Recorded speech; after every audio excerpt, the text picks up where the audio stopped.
So I'm back with the next video. In this video, I'm going to be talking about my grandparents.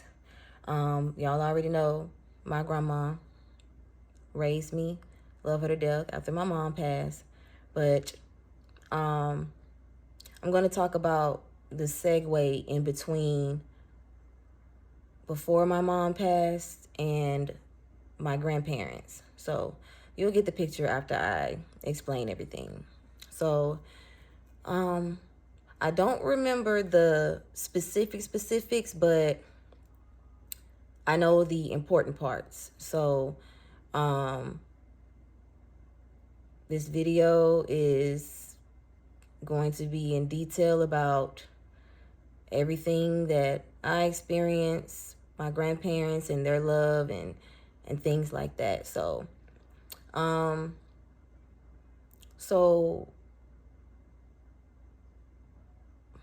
before my mom was diagnosed with cancer, I don't remember like how far in between it was, but my mom and my grandma used to work at this Jewish church. They were janitors for a Jewish church. It was a big church down here. It's still here. I don't remember the name of it, but I still know how to get there. Like if I drive there, I still know how to get there. So it's basically in the neighborhood around Cloverdale, I think in that area somewhere. But it was a big Jewish church, like huge. So they would have a daycare and things like that. It was like, the church was so huge, but they had like a piano. They had like a main room and it had like a big piano. It had toys. They had different classrooms. So it was like a daycare, a school and everything, a church and all of that, like a synagogue. I hope I'm saying that right. But, and they would work there after we got out of school. So they would pick us up from school and then they would take us to the church with them, and all we would do was just run around that bitch and play. I'm talking about, it was like a big ass playground. Like every room had different toys.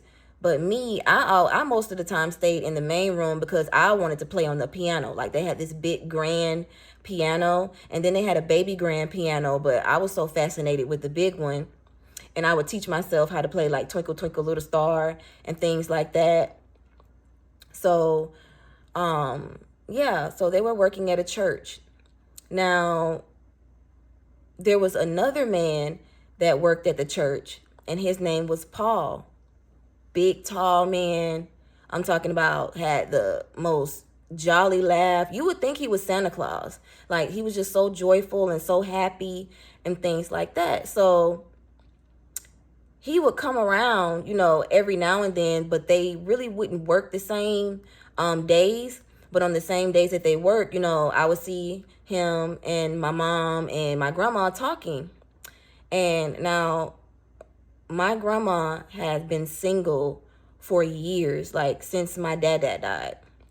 So my dad is my uncle's biological dad, and we would call him Dada. Now he passed before, I want to say he passed like when I was like maybe not even a year old yet.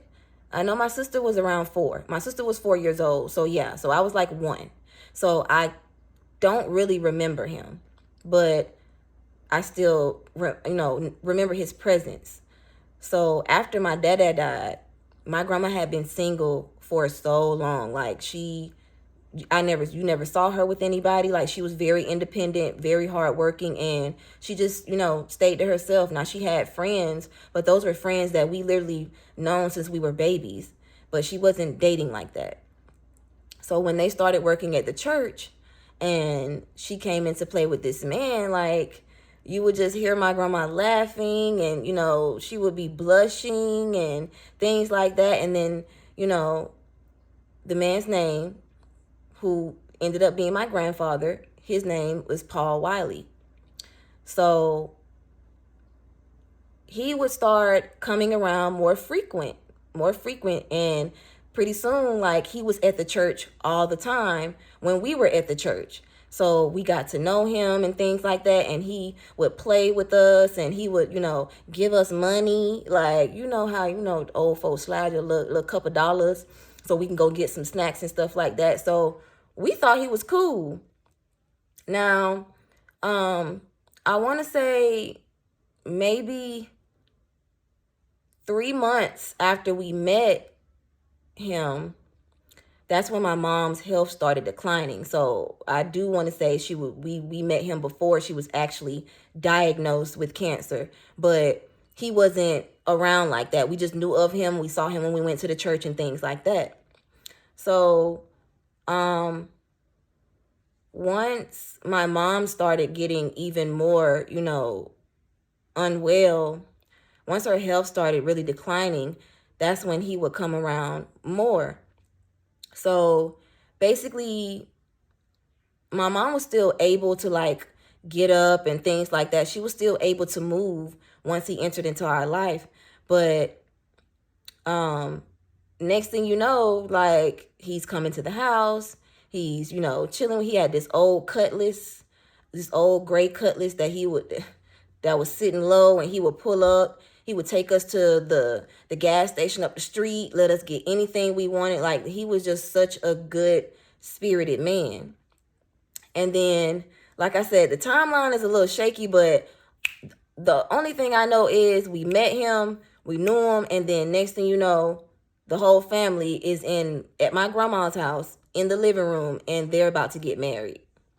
So I want to say they only known each other for like maybe 5-6 months. And then that's when, they got married. So my mom she was still, able to, like I said, walk in things because my mom was my grandma's maid of honor or matron of honor, one of those. But basically, they got married in my grandma's living room. And from that point on, my grandma became Mrs. Wiley. So not too long after they got married, that is when my grandma ended up making room for my mom and us to come live with them because like I said, my stepdad, he had his own business. He was a top shelf at Olive Garden. So he wasn't able to care for my mom in the way that he wanted to because, medical bills and things like that. Like I said, I'm a child. I don't know the ins and outs of what really was happening with him. But I'm a kid and I have kid feelings. So like I said, I kind of felt he wasn't there. But now that I'm older, I can understand why. But there was no doubt that he loved my mom. I knew that for a fact that he loved my mom. But my grandma, ended up having to take care of her. So after we moved back into the house with my grandma and things like that, my mom ended up passing away in that very same house, in my grandma's house, my childhood home. And then, that's when now my grandfather, like I said, he was a great man, and we used to call him Big Daddy Paul. He loved that. Like, that was our grandpa. We call him Big Daddy Paul. So we would call him Big Daddy Paul. And like I said, now Big Daddy Paul didn't move into the house until after my mom passed. And it's just crazy because now that I'm thinking about it, I think he did that because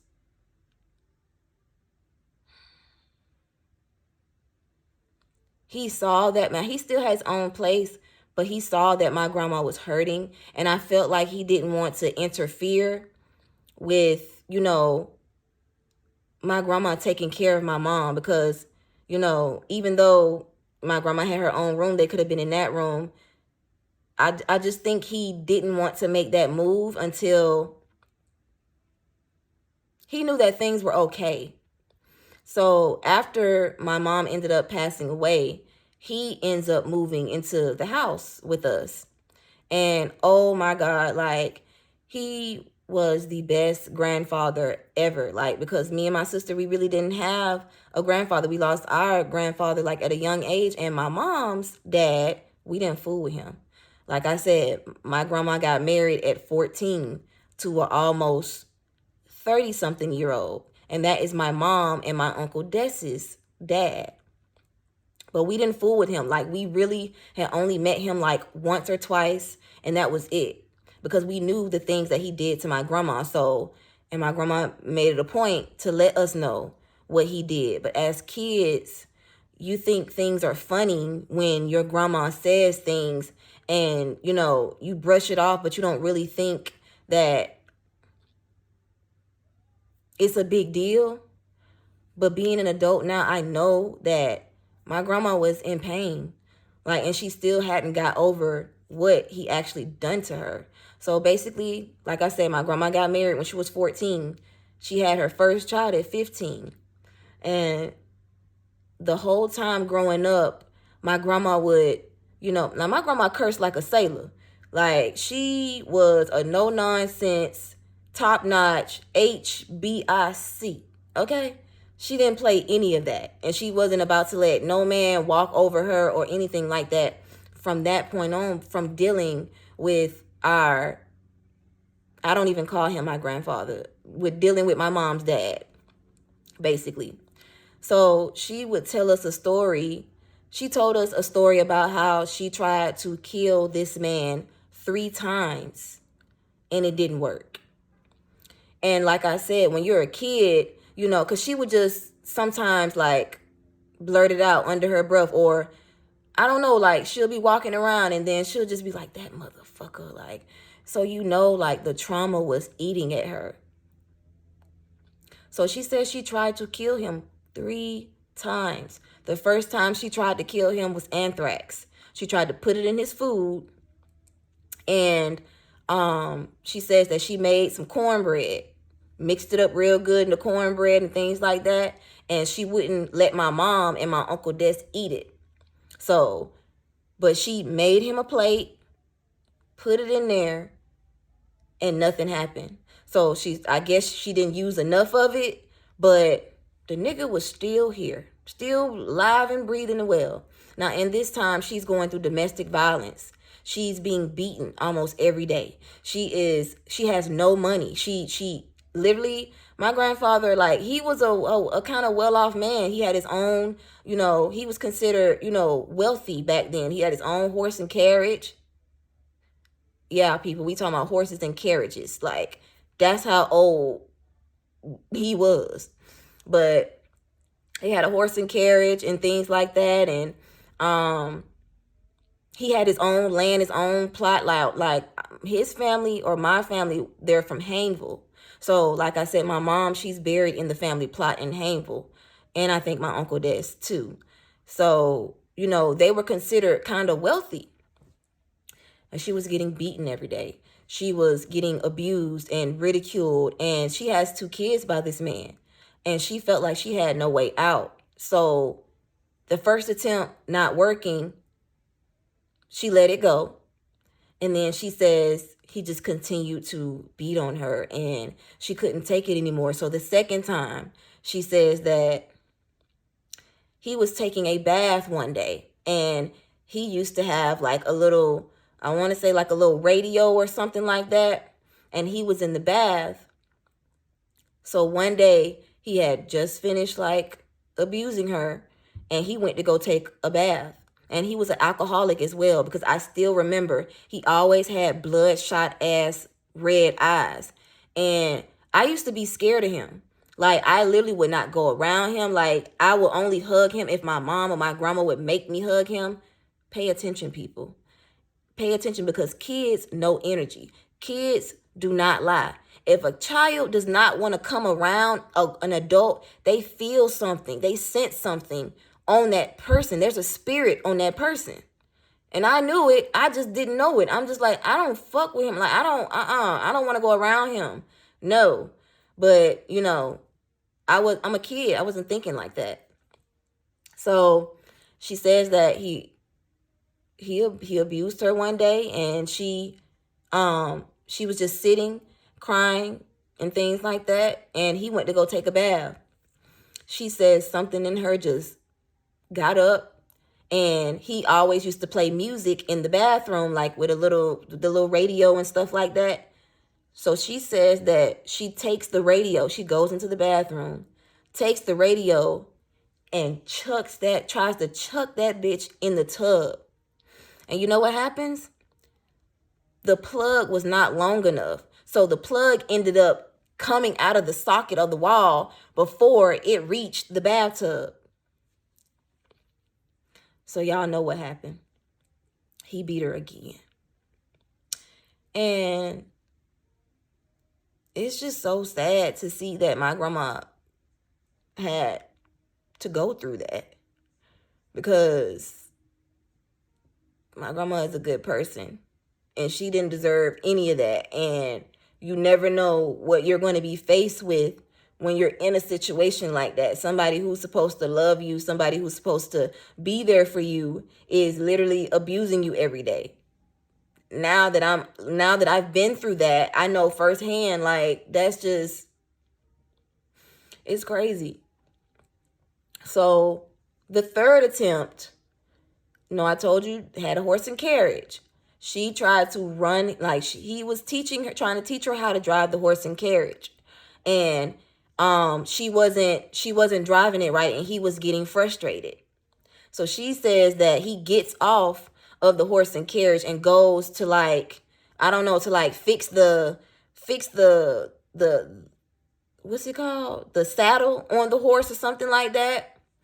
And she says something just jolted in her, and she clicked that bitch on, and she tried to run him over, but he jumped out of the way in time before the horse could trample him. So when I say that God had a purpose for my grandmother, because if he would have done that, I probably wouldn't be here telling you this story today. So my family has been through a lot of trauma, and it's generational trauma that has been passed down to us. But my grandma was a fighter. My grandma did not give up. You wasn't going to tell my grandma anything about herself, just like she instilled that into us to this day. You're not going to tell the McDonald's anything about us. What? Okay. So basically, I just wanted to put that in a nutshell of the abuse that she was going through and what she suffered through. Because what if one of those attempts had worked? My grandma would have been probably in jail. I probably wouldn't be here. And, God's plan. Like, that's all I can say about that. What if? But thank God that it didn't work, because I would have never known my grandma. Like, so I'm thankful that it didn't work, but I'm hurting for her because she had to go through that. So I just wanted to, give you a little story on that. Now we're gonna get a little deeper, because like I said, my dad is my uncle's dad. So basically, it happens every day, people. My grandma was in pain. She was being abused, and she ends up meeting this man, this beautiful man, strong leader man, that literally whisked her off her feet. And that was my dad. So you know what happens? They end up having an affair, and my uncle comes to play. But my uncle's last name is McDonald. All right, we're going to get off of that topic, and we're going to slide into, so after her being abused, and now my dad died from a heart attack, just out of nowhere. He was in a car club. He had the little crew members jacket. Like, he was that dude in the neighborhood, okay? Like, and so was my grandma. My grandma was that girl. Like, my grandma was a fashionista. My grandma would literally have block parties at where my childhood home is on 4th Street. They called it Bel Air back in the day. How ironic. But it was called, the neighborhood was called Bel Air back in the day. And my grandma would literally, like, she was cool with the police officers. So they would come and they would block off the roads and the streets. And she would have house parties and stuff at the crib. Like, I still remember us being babies and, me sitting on my godmother's lap and, just having a good time. It was good energy and good people.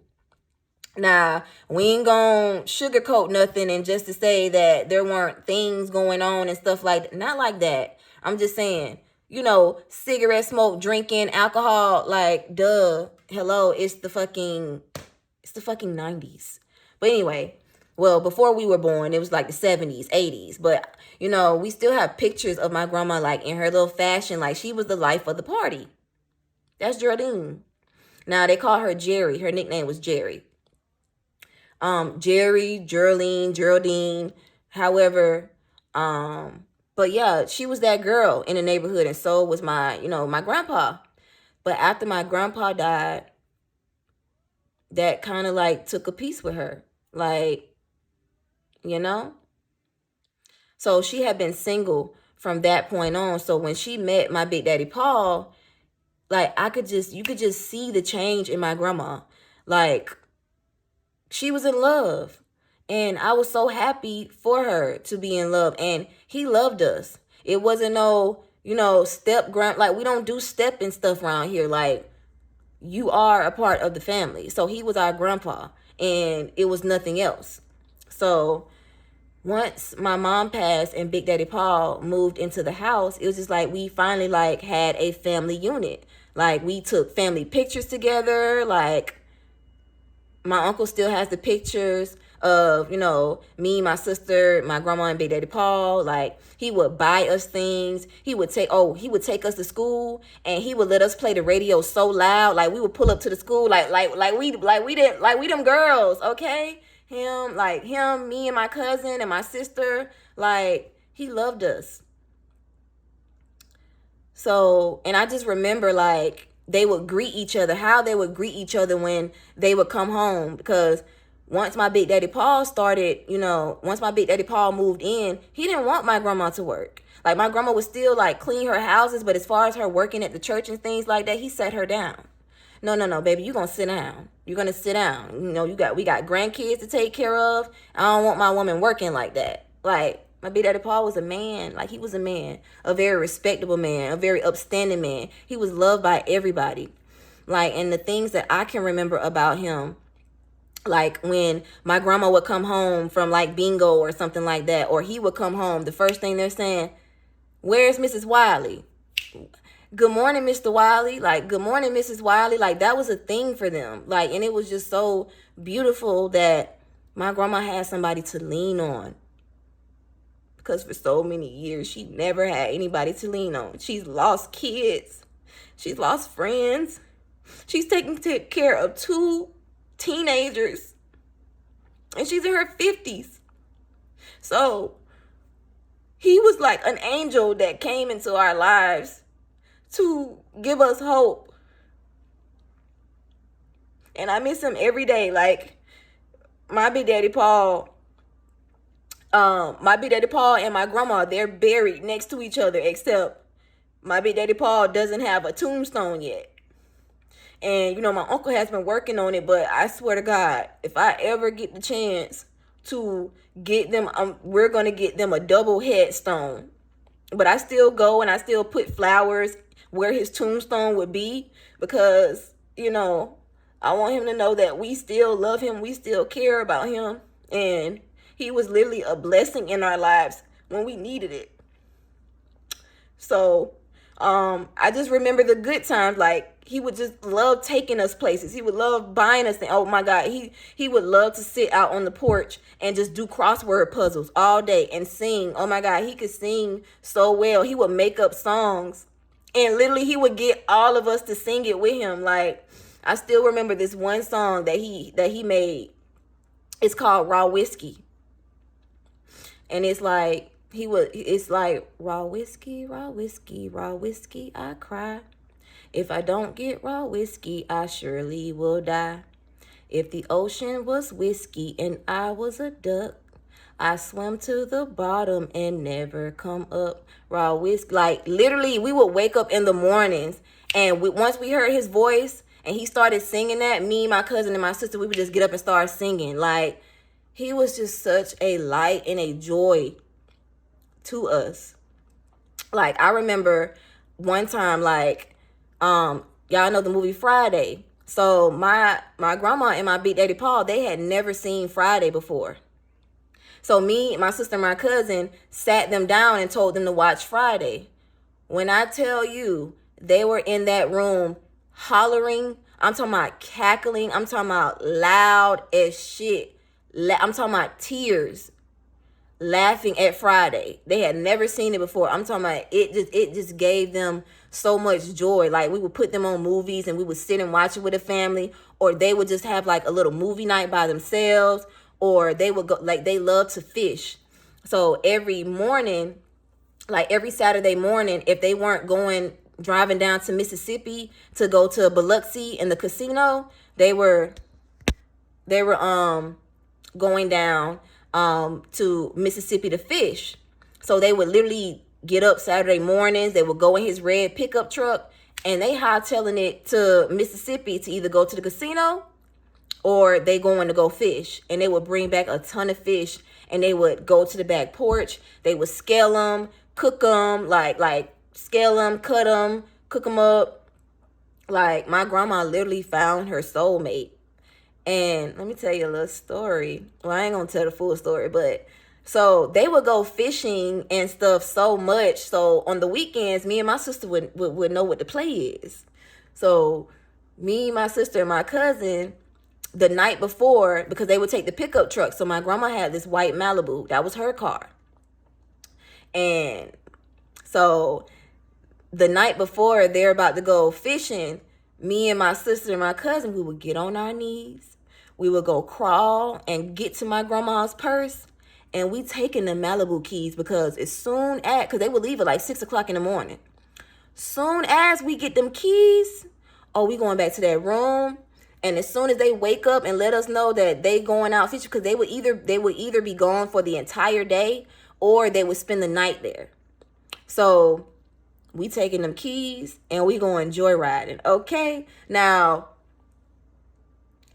we did it like 3 times. Like the 4th time, we got our ass caught, because they came back earlier than expected. And oh my God, the way our hearts fell out of our asses, the way we were so scared. But my Big Daddy Paul, like, he was just like, they just kids.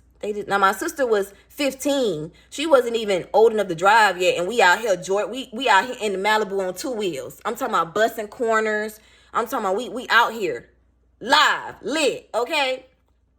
But we kids, so. But if my Big Daddy Paul hadn't been there, my grandma probably would have beat our motherfucking asses. I ain't even playing with you. Like, my people were no nonsense. Like, there was a gun in every room. Like, my uncle had BB guns from when he was younger that stayed in his old room and things like that. But my grandma and my Big Daddy Paul, they didn't play. They stayed strapped up. Because what? Because who's going to come on 4th Street, 2315 East 4th Street, and do what? Not to my family, not to my kids, not to my grandkids. He ain't play that shit. And neither did my grandma. So it's like they were literally Bonnie and Clyde in every aspect. My Big Daddy Paul did not have my grandma lift a finger, and my grandma waited on my Big Daddy Paul hand and foot. That is what I aspire to have in a marriage. That is what I know I'm going to have in a marriage. Not all this fake, whatever. That's y'all married, that whatever. I'm just going to stay on topic. So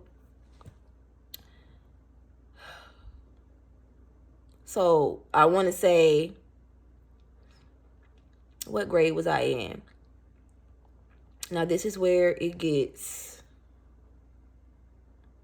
Now, I said, from true love to tragedy. So we didn't have my Big Daddy Paul for a long time. I think we only really got to experience him for like 3 years. 3.5, maybe 4 years. Because no. It was longer than that, because my mom passed in 2002. And then my Big Daddy Paul passed in 2013. So we had a little bit of time with him, like, yeah.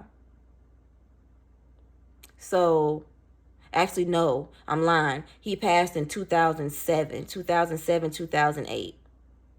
Because his birthday was in December. Like I said, the dates are a little shaky. And, it's crazy, because for the last for this entire year, I've been asking my sister and my uncle to find his obituary for me, because I never, had own obituary, and I know my grandma had those things like that, but they can't find his obituary, and that's just crazy to me because I need to read it. I need to read it. I need to know these things, people. But I was young. So my Big Daddy Paul was diagnosed with prostate cancer. I don't remember when, but I just remember, one day coming home, and normally my Big Daddy Paul, he would either pick me up from school because I had cheerleading practice or something. Actually, no. That he passed away my 8th grade year, and my 8th grade year was the only year that I didn't cheer. I just wanted to give it a break. So I wasn't cheering that year, but I cheered 7th and 9th grade.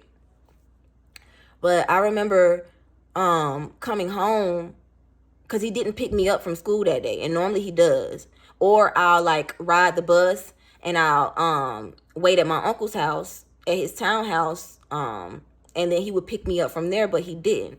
So grandma picked me up that day. And once again, things were just off.